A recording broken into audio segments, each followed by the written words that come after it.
어느 시골 교회 할머니 권사님이 제단 앞에 엎드려서 기도를 합니다. 근데 기도가 좀 이상해요. 하나님, 그러시면 안 되죠. 어찌 그러실 수가 있어요. 하나님, 왜 그러셨어요? 재단에서 기도하시던 목사님이 이 권사님 무슨 하나님께 큰 원망이 있으신가 보구나 생각해서 무슨 원망일까 목사님이 귀 기울여 들으신 모양이에요.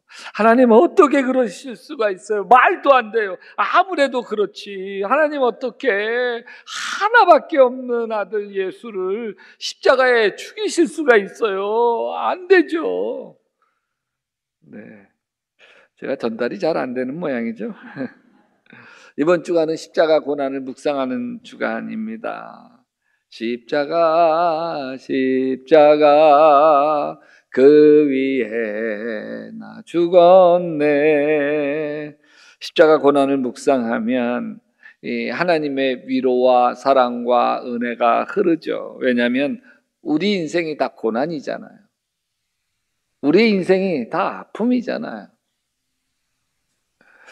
여러분, 어떤 분은 자기 몸의 질병이 고난이고, 어떤 분은 가난이, 어떤 분은 배우자가, 어떤 분은 자식이 고난입니다.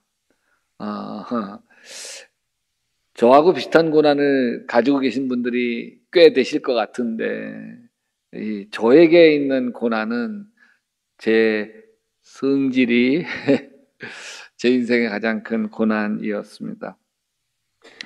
우리 교인 중에 누가 짊어지고 가는 고난이 가장 클까요? 옆 사람 둘러볼 것도 없어요. 누구나 다 자기가 짊어지고 가는 고난이 크죠. 내 손톱 밑에 가시가 다른 사람의 중병보다도 더 아픈 법이니까요. 누구나 다 자기 짐이 가장 무겁습니다. 인간은 누구나 피할 수 없는 고난을 다 겪으며 살아가죠. 구약의 고난 행전이라 말하는 욥기서에서 이렇게 이야기해요.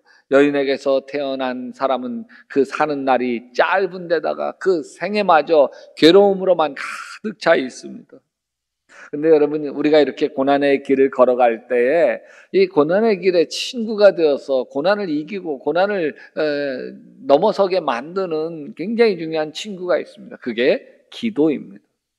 기도는 고난 속에 지친 마음을 위로해 주죠. 새벽 기도할 때 너무 힘겨워서 펑펑 울며 기도하는 분이 있어요. 고난이 견디기 힘들어서 그런 거죠. 근데 이상해요. 막 하나님 하면서 엉엉 울면서 기도하시는 분이 예배당 나갈 때도 흐느끼며 나가는 사람 하나도 못 봤어요. 엉엉 울면서 나가시는 분이, 이렇게 기도하시던 분이 나갈 때는 이러고 나갔어요. 위로받은 거죠. 또 기도는 고난을 견디게 만들어줍니다. 고난을 못 견디면 인생이 무너지죠. 우리나라는 스트레스 공화국 아니에요. 학생들은 그냥 공부 스트레스, 청년들은 취업 스트레스, 직장인들은 승진 스트레스, 온갖 스트레스가 밀려옵니다. 기도는 고난을 견디게 만들어요. 스트레스를 견디게 만들죠. 위로와 용기를 북돋아주면서 고난을 이기게 만들어요. 또 기도가 고난에서 우리를 건져냅니다. 기도가 하나님의 도우심을 불러오죠. 기도가 고난을 이기는 힘주고 고난을 풀어가는 지혜도 주는 거예요. 이 공고한 자가 부르짖음에 여호와께서 들으시고 그의 모든 환난에서 구원하셨도다. 여호와의 천사가 주를 경외하는 자를 둘러 진치고 그들을 건지시는도다. 또 기도가 고난 속에서도 하나님을 발견하게 합니다. 고난은 참 아파요. 피하고 싶어요. 내 인생 저주 같죠. 근데 기도하면 고난 속에 담긴 하나님의 손길이 있어요. 그 고난을 통해서 나를 빚어가시고 새롭게 하시는 하나님의 사랑이 있어요. 그래서 이 고난 속에서 하나님의 손길을 발견한 사람은 다윗처럼 고백하죠. 같이 읽어볼까요? 고난당한 것이 내게 유익이라. 여러분, 오늘 말씀은 고난의 길 걸어가는 예수님의 겟셋만의 기도입니다. 예수님은 마가다락방에서 최후의 만찬을 마치시고 제자들을 데리고 겟셋만의 동산으로 올라갑니다. 기도하시러 올라가죠. 늘 습관 따라 기도하시던 곳이었습니다. 내가 저기 가서 기도하는 동안에 너희는 여기는 머물러 있어라. 제자들 아래 남겨두시고 돌을 던져 닿을 만한 곳으로 올라가셨는데 베드로와 야고보와 요한을 데리고 올라가십니다. 그리고 다른 제자들 앞에서 차마 꺼내지 못했던 두려운 심경을 세 제자에게 털어놓습니다. 내 마음이 괴로워 죽을 지경이다. 너희는 여기에 머무르며 나와 함께 깨어 있어라. 예수님이 겟세마네 동산 어느 큼지막한 바위에 엎드렸는데 그동안 마음속에 눌러놓았던 감정이 솟아오르기 시작합니다. 얼굴을 땅에 대고 엎드려 기도하기 시작합니다. 나의 아버지, 하실 수만 있으면 이 잔을 내게서 지나가게 해 주십시오. 예수님도 피하고 싶었습니다. 십자가에 달려 죽어야 하는 이 잔을 피하고 싶었습니다. 여러분, 카잔차키스가 지은 소설 최후의 유혹은 예수님의 인간적인 고뇌와 유혹을 다룬 소설인데, 예수님에게 첫 번째 유혹이 광야에서 시작된 유혹이었다면 마지막 유혹은 십자가 직전의 유혹이었다고 이야기를 풀고 있습니다. 이 소설에서 막달라 마리아는 막 예수님을 너무너무 사랑하는 여인으로 등장합니다. 예수님이 7 귀신을 쫓아내준 뒤에 예수님을 막 그림자처럼 따라다니죠. 예수님이 십자가에 달리실 때도 그 자리에 있었던 여인이 막달라 마리아였고, 예수님이 무덤에 묻힌 뒤에도 예수님 시신에 유황이라도 발라드리려고 찾아간 여인이 막달라 마리아였어요. 예수님도 알죠. 자신이 마음만 열면 막달라 마리아와 가정을 이룰 수 있다는 거 알아요. 막달라 마리아가 그렇게 자기를 전적으로 좋아하고 사랑하는 거 안단 말이에요. 그 앞에서 예수님도 인간적인 행복을 누리고 싶은 유혹이 왜 없겠어요? 사람의 몸을 입으셨는데. 그래서 하나님께 매달리죠. 아버지, 이 잔을 내게서 지나가게 하여 주시옵소서. 지금 예수님이 흔들리고 있는 거예요. 예수님도 십자가 지지 않고 중간에 그만 포기하고 싶었어요. 세상에 흔들리지 않는 사람이 어디 있어요? 다 흔들리면서 살아가죠. 근데 여러분, 이렇게 흔들리는 순간은 자기와의 싸움을 시작하는 순간이에요. 겟세마네는 아주 치열한 자기와의 싸움터인 거죠. 한 남자로서 행복한 가정을 이루며 살고 싶은 유혹과 인류를 구원하기 위해서 십자가의 길을 걸어가야 한다는 거룩한 사명 사이에 아주 격렬한 싸움이 시작된 거죠. 우리 안에는 언제나 두 마음이 있습니다. 두 마음이 항상 싸우죠. 어떤 여인이 이런 고백을 해요. 결혼할 땐 몰랐어요. 내 남자가 나를 사랑해서 좀 예민한 줄 알았어요. 결혼해서 살면서 남편은 나를 감시하기 시작했어요. 시장 갔다가 조금만 지체가 되어도 화를 버럭 내기 시작했어요. 아침에 같이 외출하다가 아파트 같은 라인에 사는 아저씨가 나에게 안녕하세요 인사한 것뿐인데 언제부터 인사하는 사이야? 저 남자는 뭐 이 동네 저 동네 모든 여자에게 다 인사하고 다니냐? 내가 희쁘게 하고 다니니까 저렇게 치근덕대는 거 아니야? 달달 볶는데 미치겠어. 내 남편은 의처증 환자였습니다. 저는 남편이 감옥이었어요. 남편이 던지는 물건에 머리가 깨면 데가 한두 군데가 아니에요. 저는 남편과 헤어지는 걸 수백 번 수천 번 더 생각했어요. 그런데 내 두 딸이 걸렸어요. 남편을 보고 있으면 어떻게 이혼할까만 생각합니다. 근데 엎드려 하나님께 기도하면 두 딸이 보여요. 내가 참고 살아야지. 내가 뭐 무슨 영화를 보겠다고 두 딸 앞길을 가로막을까? 두 마음이 싸우는 거죠. 여러분, 누군가가 다툼이 생겼을 때도 내 마음에 두 마음이 싸우지 않나요? 나한테 이럴 수 있어 가만두나 봐다 본때를 보여주고 싶은 마음이 한 마음이라면 기도하고 나면 나 하나 참으면 되는데 내가 참자. 나도 뭐 딱히 잘한 것도 없잖아 싶은 마음이 다른 안쪽에. 예수님도 이 두 마음이 싸우는 거예요. 정말 처절하게 싸웁니다. 어떻게 해요? 누가복음 22장에 보면 예수께서 힘쓰고 애써 더욱 간절히 기도하시니 땀이 땅에 떨어지는 핏방울 같이 되더라. 여러분, 땀방울이 핏방울 같이 될 만큼 몸부림치고 있는 거예요. 신앙의 길은 자기와 싸우며 가는 길이에요. 자기와 싸움을 포기하면 그때부터 신앙은 바리새인의 길을 걸어 가게 되는 거예요. 배우자와 다툴 때 도대체 왜 저러는 거야? 배우자를 뜯어 고치는 길을 가려고 하는 건 가정을 전쟁터로 만드는 거죠. 왜 내가 못 받아줄까? 왜 내가 있는 모습 그대로 덮어주지 못하지? 비난을 접고 자신을 되돌아보는 길을 걸어가는 길이 십자가의 길입니다. 저희 집 얼마 전 아주 언젠가 저희 집 화장대 거울에 아내가 글귀 하나를 써 붙여 놓았어요. 자기 자신도 잘 안 되는데 남을 바꾸지 마라. 아, 좋은 말이구나. 마음에 들었어요. 아내가 자기 자신을 돌아보면서 자녀들에게 잔소리하지 않기 위해서 붙였구나 생각했어요. 좋은 거잖아요. 근데 어느 날 문득 저거 나보라고 써 붙인 거지, 저거. 나보라고.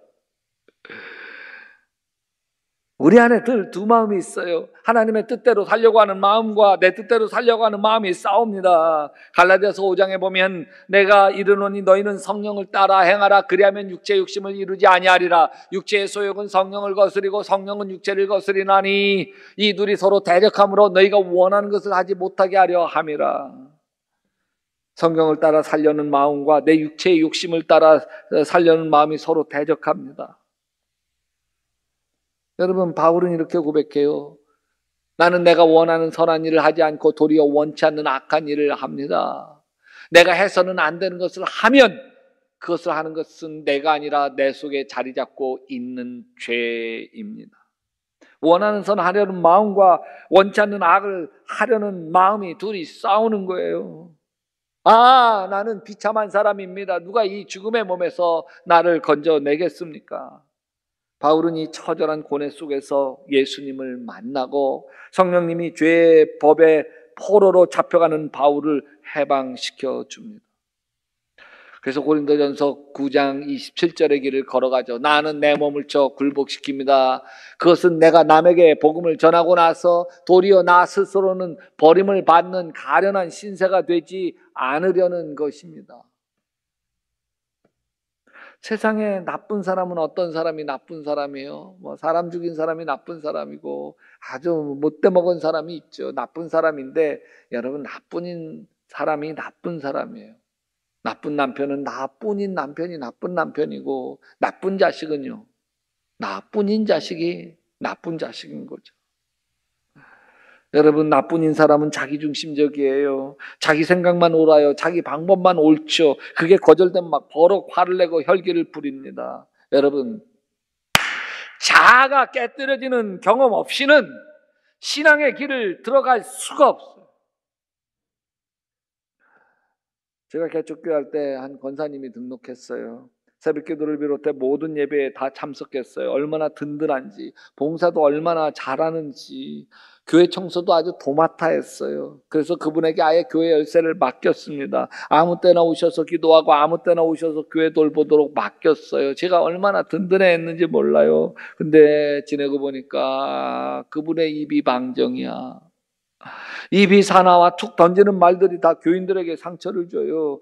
상처 주는 법을 얼마나 잘 아는지. 남편이 안 나오고 혼자 나오는 집사님에게, 아니 남편에게 어떻게 한 거야? 얼마나 남편에게 사랑을 받지 못하면 남편이 아내 따라 교회도 안 나와. 그러는 거예요. 아니 이 권사님, 자기 남편이 교회 나오는 것도 아니에요. 남편하고 이혼하고 혼자 사시는 분이 그러는 거예요. 환장하겠어. 아니 또 이분이, 아니 집사님 머리 새로 하셨네. 야, 근데 어디서 했어요? 좀 싼 데서 했나 봐. 지난번 머리가 훨씬 더 좋던데. 입만 열면 상처 주니 젊은 집사님들이 상처받고 하소연하는데 너무 속상해요. 기도 안 하는 분이 그렇다면 기도 안 해서 저렇고 그래서 이런데, 기도는 새벽 기도 한 번 안 빠지는 분이 저러는 거예요. 너무 속상해서 기도했어. 하나님 아버지, 제 설교 가장 많이 듣는 분이 저분이고 예배란 예배 다 참석하고 기도도 가장 오래 하는 분인데 왜 저분이 안 바뀝니까? 예수 믿으면 바뀌는 거 맞습니까? 하나님께 따지듯 기도했는데 주님이 한참 만에 대답하시더라고요. 교희야, 너는 바뀌었니? 너 안 바뀌면서 왜 남만 바뀌라고 그러느냐? 맞잖아요. 나는 안 바뀌었잖아요. 그분 안 바뀐 것만 타령하잖아요. 나도 참 한심했어요. 그 회개가 일어나더라고요. 회개가. 하나님 알았어요. 이젠 제가 제 자신을 치며 복종하는 길을 걸어갈게요. 나 바뀔 테니까 그 권사님도 바꿔주고 교인들도 바꿔주고 다 바뀌게 하여 주시옵소서. 7년쯤 흐른 뒤였어요. 그 권사님이 이번에는 아주 큰 사고를 치셨어요. 어느 집사님하고 대판 싸우는데 막 그냥 머리채 붙들고 흔들며 싸우기 직전까지 갔는데 옆에 있는 교인들이 간신히 말려서, 그러면서 그 집사님이, 당한 집사님이 그 권사님하고 도저히 교회 같이 다닐 수 없다는 거예요. 그래서 막 그 신방, 교회 떠난다고 하는데 못 다녀요, 안 다녀요. 그 신방 다니고 매달리고 막 얼마나 힘들었는지 몰라요. 새벽 기도 시간에 너무 속상해서 기도했어요. 하나님 아버지, 왜 약속 안 지키세요? 7년 전 나 바뀌면 바꿔주신다고 하지 않았어요? 나 예전과 달라진 거 주님도 알고 나도 알고 내 마누라도 알아요. 한번 물어보세요. 하나님, 나 성질 바꾼 거 안단 말이에요, 내 아내도. 근데 왜 안 바꿔주는 거예요? 아주 강하게 하나님께 따지며 기도했어요. 또 한참 만에 주님이 한 말씀 하시더라고요. 그야, 그 권사 때문에 힘들지, 속상하지, 알아. 근데 그냥 데리고 살아라. 나 그 한마디에 머리 한 대 맞은 것 같았어. 그냥 데리고 살아라. 맞아요. 그냥 데리고 살지 못했어요. 있는 모습 그대로 제가 받아들이지 못하고 있더라고요. 그냥 내 마음에 왜 저 권사 맨날 저 모양이지, 맨날 그 권사에게 불평하고 있더라고요. 담임 목사가 있는 모습 그대로 품어주지 못하고 맨날 마음으로 지적하고 비난하고 있는데 어찌 변화될 수가 있겠어요. 그래서 그냥 데리고 살으라고 하신 거구나. 있는 모습 그대로 받아주라고. 뿐만 아니라 그냥 데리고 살아라, 이 말씀 속에서 깨달은 게 있어요. 예수님도 우리를 그냥 데리고 사셨구나. 오히려 십자가에 자신을 죽이셨구나. 그래서 저도요, 여러분을 그냥 데리고 살기로 했어요. 그냥 데리고 살기로 했어요. 옆 사람에게 얘기해 보세요. 그냥 데리고 살아줘서 고마워.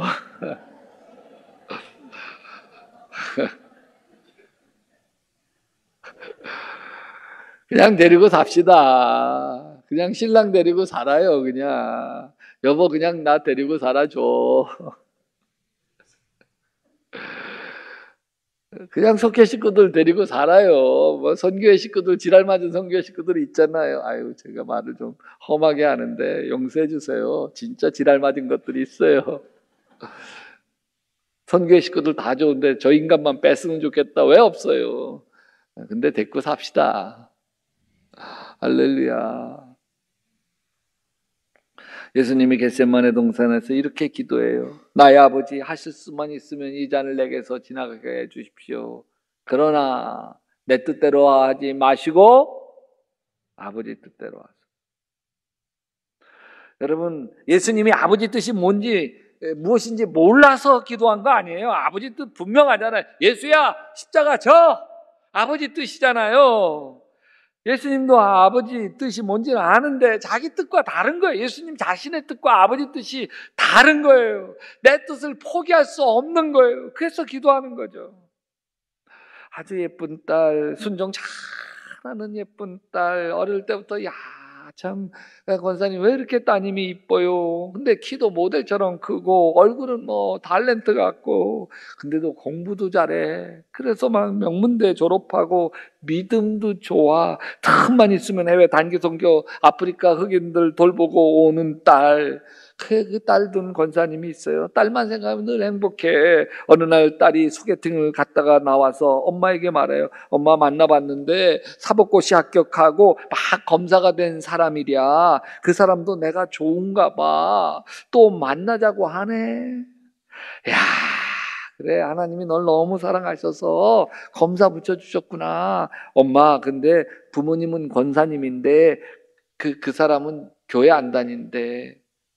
예수 안 믿는데. 엄마가 기도해봐. 하나님이 정하신 짝인지. 뭐 기도해 볼 거 뭐 있니? 내가 이끌면 되는 거지. 하나님이 맺어주신 거 분명해. 그리고 며칠 뒤에 몇 달부터 준비한 이 해외 단기 선교 딸이 다녀오게 됐어요. 다녀오고 나서 엄마 단기 선교 갔다 왔는데 우리 교회 전도사님이 목사 안수 받으면 아프리카 선교사로 떠나신대. 근데 그분이 나 좋대.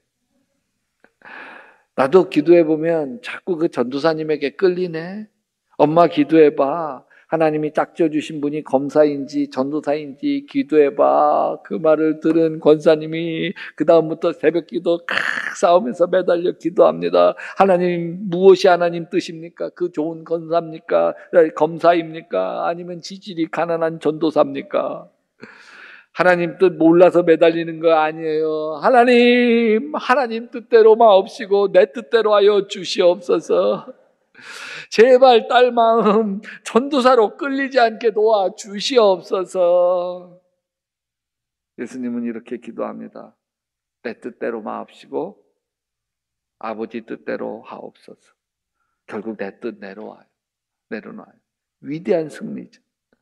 사람들은 누구에게나 자기만의 겟셋만의 동산이 있는 거예요. 내 안에 유혹과 싸워야 하는 겟셋만의 동산이 있는 거예요. 이 겟셋만의 기도는 결국 내 뜻, 내 욕망, 내 소원, 이걸 십자가에 못 박는 기도인 것이죠.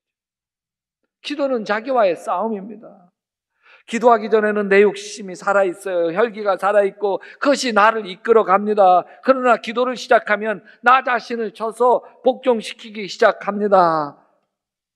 예수님은 내 뜻을 포기하고 하나님 뜻대로 따르기로 작정합니다.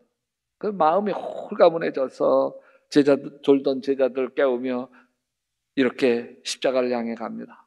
일어나라, 함께 가자. 보라, 나를 파는 자가 가까이 왔느니라. 아버지, 내 뜻대로 마옵시고 아버지 뜻대로 하옵소서. 그 길 나는 죽고 예수로 사는 길 걸어갈 수 있게 되시기를 주님의 이름으로 축원합니다.